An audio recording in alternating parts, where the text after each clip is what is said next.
Olá pessoal, professor Antônio Alves aqui com vocês e hoje para trazer uma pequena provocação. Existe alguma relação entre as políticas educacionais e o professor de matemática? E antes de qualquer coisa é necessário que vocês tenham a compreensão de que é impossível falarmos em políticas educacionais e envolvermos apenas uma área do conhecimento. As políticas educacionais não dizem respeito apenas às disciplinas de história, de geografia, ou de língua portuguesa, ou de matemática, mas ao contrário, para falarmos de política educacional é necessário, é indispensável envolvermos todas as áreas do conhecimento. E a título de exemplo, nós temos uma série de documentos que norteiam todo o campo da educação. Como por exemplo, começando lá pela Constituição Federal de 1988, ali entre os artigos 205 e 214, é onde a Constituição aborda o campo da educação. Em seguida nós temos ali a Lei de Diretrizes e Bases da Educação Nacional, a Lei 9394 de 1996. Dentro dessa lei, nós observamos ali alguns aspectos como a organização da educação básica entre os níveis, etapas, modalidades, as condições de financiamento, as responsabilidades de cada ente federativo,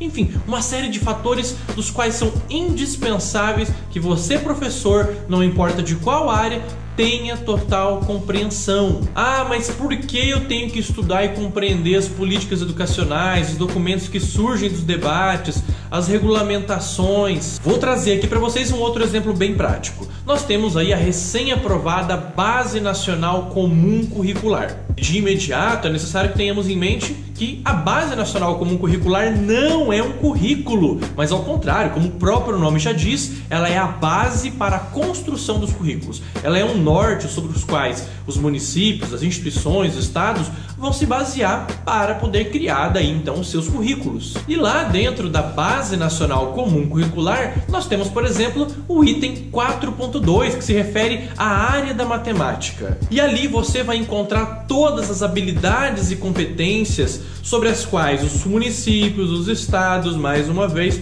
terão que se basear para construir os seus currículos, e é a partir dos currículos que você, professor, vai ter que elaborar o seu planejamento. Então conseguem compreender? Um documento que foi aprovado em âmbito nacional com a Base Nacional Comum Curricular, que mais uma vez não é um currículo, é uma base norteadora para a construção dos currículos, ela vai determinar aquilo que você vai fazer em sala de aula. Então não há como entrar em sala de aula sem compreender esse documento, que é resultado de uma discussão pública, é a materialização de uma política. Enfim, pessoal, esse é apenas um dos exemplos possíveis. É necessário que você, professor de matemática, que você, futuro professor de matemática, tenha em mente que não é possível entrar em sala de aula sem ter a compreensão daquilo que pode, não pode e aquilo que deve ser feito dentro da área da educação. Esses documentos, as políticas educacionais, dizem respeito à sua prática, sim. E lembre-se, uma das funções do professor de toda e qualquer área é formar cidadãos. Mas para formar cidadãos é necessário antes